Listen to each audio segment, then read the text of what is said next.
Assalamualaikum warahmatullahi wabarakatuh. Shalom, salam sejahtera bagi kita semua. Halo, perkenalkan nama saya Marta Romaito dengan NIM 210305034 dari Prodi Teknologi Pangan, kelas 21A. Di sini saya akan menjelaskan tentang pengolahan pangan dengan suhu tinggi, mata kuliah dasar satuan operasi, dengan dosen pengampu Ibu Mimi Nurmina, STP MSI. Berikut adalah kurva pertumbuhan bakteri. Terdapat 4 fase yang ditunjukkan pada kurva berikut. Fase pertumbuhan bakteri terdiri dari yang pertama fase lag, yang kedua fase log atau fase eksponensial, yang ketiga fase stasioner, dan yang keempat fase kematian. Fase lag adalah fase di mana mikroorganisme melakukan adaptasi sesuai dengan lingkungannya, sehingga belum terlihat jelas pertumbuhan yang nyata. Fase log atau fase eksponensial adalah fase di mana mikroorganisme melakukan perbanyakan diri dengan kecepatan yang maksimal dan secara konstan, sehingga terlihat pertumbuhan yang nyata. Yang ketiga, fase stasioner adalah fase di mana kecepatan pertumbuhan sudah mulai melambat karena faktor nutrisi dan faktor lingkungan, sehingga mikroorganisme mengalami kematian dan jumlahnya menjadi tetap. Yang keempat, fase kematian adalah fase di mana pertumbuhan sel berhenti dan kematian lebih banyak dibandingkan pertumbuhan. Selanjutnya, faktor-faktor yang dapat mempengaruhi ketahanan mikroorganisme terhadap panas. Yang pertama, air. Ketahanan meningkat dengan turunnya AW atau kadar air. Bakteri pembusuk tidak dapat tumbuh pada AW lebih kecil dari 0,91, sedangkan kamir dan kapang tidak dapat tumbuh pada AW di bawah 0,88. Yang kedua, lemak atau karbohidrat atau protein. Ketiga komponen ini dapat melindungi mikroorganisme dan meningkatkan ketahanan panas. Adanya lemak pada medium pemanasan akan meningkatkan ketahanan panas mikroba. Lemak dianggap sebagai pelindung sel mikroba. Medium pemanasan yang mengandung karbohidrat atau gula akan meningkatkan ketahanan sel mikroba terhadap panas.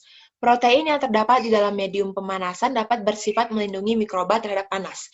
Yang ketiga, pH. Mikroorganisme yang ditumbuhkan pada pH optimum lebih tahan terhadap panas. Kisaran pH pertumbuhan bakteri sekitar pH 4-8, sedangkan kapang pada pH 1,5 sampai 8,5. Yang keempat, ketahanan panas. Ketahanan panas mikroba biasanya dinyatakan dengan istilah waktu reduksi desimal atau decimal reduction time, yaitu waktu yang dibutuhkan untuk menurunkan jumlah spora 10 kali lipat pada suhu tertentu. Waktu kematian karena panas atau thermal death time, yaitu waktu yang dibutuhkan pada suhu tertentu untuk membunuh mikroba dan sporanya.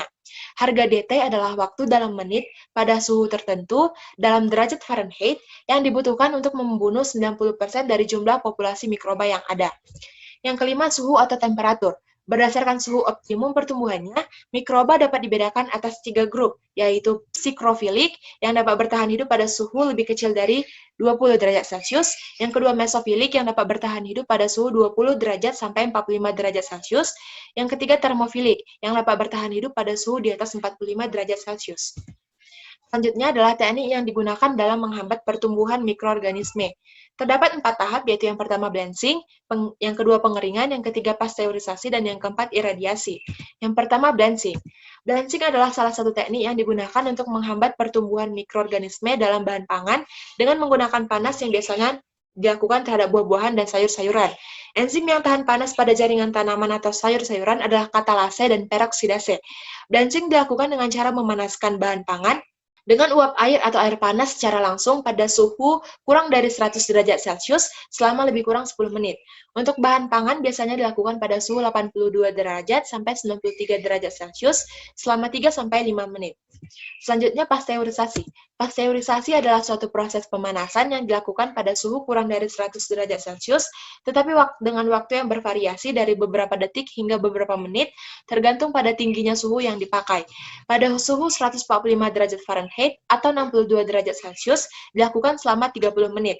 Pada suhu 160 derajat Fahrenheit atau 71,1 derajat Celcius, dilakukan selama 15 detik. Pemanasan pada suhu di atas 73,9 derajat Celcius atau 165 derajat Fahrenheit dapat membunuh hampir seluruh bakteri patogen. Yang selanjutnya, pengeringan. Pengeringan adalah suatu cara untuk mengeluarkan atau menghilangkan sebagian air dari suatu bahan dengan cara menguapkan sebagian air yang dikandungnya dengan penggunaan energi panas. Mikroorganisme membutuhkan air bebas untuk pertumbuhannya. Mikroorganisme tidak dapat tumbuh pada makanan dengan AW yang rendah atau lebih kecil dari 0,61. Spora yang tidak melakukan metabolisme dapat bertahan pada kondisi AW rendah, dan apabila kondisi sesuai spora tersebut akan melakukan germinasi. Penurunan AW dapat dilakukan untuk pengendalian mikroorganisme. Cara-cara penurunan AW antara lain dengan pengeringan, penguapan, penambahan garam, dan penambahan gula. Yang selanjutnya, iradiasi.